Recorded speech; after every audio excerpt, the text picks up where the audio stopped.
আসসালামু আলাইকুম বন্ধুরা, ভিডিওর থাম্বনেল দেখে বুঝতে পারছেন না যে আসলে আজকে ভিডিওটা মূলত কি কোন টপিক নিয়ে।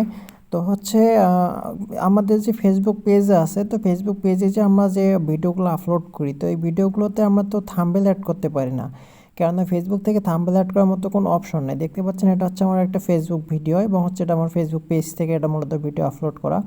এখানে কোনো থাম্বনেল অ্যাড করা হয়নি। তো আমরা হচ্ছে কীভাবে থাম্বনেল অ্যাড করবো এই ভিডিওটা আজকে আমরা দেখাবো। এখানে দেখতে পাচ্ছেন যে ট্যাগ করছি, ট্যাগ বন্ধ করতে হয় কীভাবে, এটাও কোনো অপশন নাই, বা এখানে থাম্বনেল অ্যাড করার কোনো অপশন নেই। যাই হোক, আমরা এখন হচ্ছে থাম্বনেল অ্যাড করবো। থাম্বনেল অ্যাড করতে হলে আমাদেরকে যে কোনো একটি ব্রাউজারে যাইতে হবে। ব্রাউজারে গিয়ে সার্চ করতে হবে মেটা বিজনেস সাইট। তো স্ক্রিনে যে বানানটা দেখতে পাচ্ছেন, তো আপনার সেই বানানটা লিখে সার্চ করবেন, বানানটি ভুল করবেন না। তো মেটা বিজনেস সাইট লিখে সার্চ করার পরে দেন এখানে ইন্টার অথবা গোতে ক্লিক করবেন। আর এটা অবশ্যই ডেস্কটপ সাইট অন করে রাখবেন। তো এখান থেকে ডেস্কটপ সাইট অন করে আমি জাস্ট জুম করে দেখাচ্ছি। তো এখান থেকে আপনারা কী করবেন, কন্টেন্টে ক্লিক করবেন। তো এখান থেকে দেখতে পাচ্ছেন যে কন্টেন্ট অপশন, তো এখান থেকে আপনার কন্টেন্টে ক্লিক করার পরে একটু লোডিং হবে।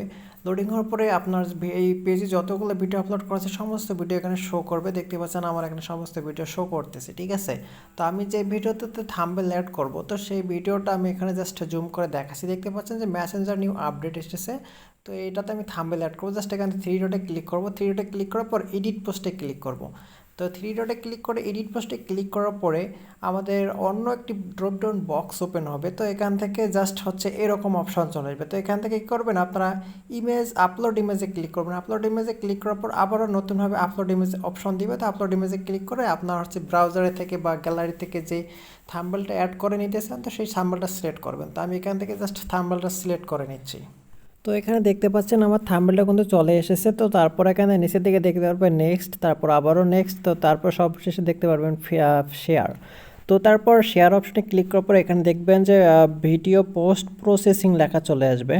তো হচ্ছে যার ওয়াইফাই একটু নেট ভালো অথবা নেট স্পিড ভালো, তার একটু দ্রুত হবে। তো দেখতে পাচ্ছেন ভিডিও পোস্ট প্রসেসিং হচ্ছে। তো আমি হচ্ছে এইভাবে সাধারণত থাম্বনেল অ্যাড করতে হয়। তো থাম্বনেলটি অ্যাড করে নিয়েছি। এখন আমি ফেসবুকে চলে যাচ্ছি। ফেসবুকে যাওয়ার পর আমার পেজটা লিখে সার্চ করলাম। পেজ, তো সেই পেজটাতে চলে আসি। চলে আসার পরে এখান থেকে জাস্ট আমি স্ক্রল ডাউন করে দেখাই যে আসলে থাম্বনেলটা অ্যাড হয়েছে কিনা। দেখতে পাচ্ছেন এখানে মূলত আমার থাম্বনেলটি অ্যাড হয়ে গেছে। তো এইভাবে মূলত ফেসবুক ভিডিওতে থাম্বনেল অ্যাড করতে হয়। তো এই ছিল আজকে ভিডিওটি ভালো লাগলে আমাদের ইটিরিউ চ্যানেল সাবস্ক্রাইব করবেন। আপনি আমাদের ইটিরিউ চ্যানেল সাবস্ক্রাইব করে দিলে আপনাকে অসংখ্য ধন্যবাদ। ভিডিওটি ভালো লাগলে আপনার বন্ধুদের কাছে শেয়ার করবেন। দেখা হবে পরবর্তী কোনো এক ভিডিওতে। ভালো থাকবেন, সুস্থ থাকবেন। আল্লাহ হাফেজ।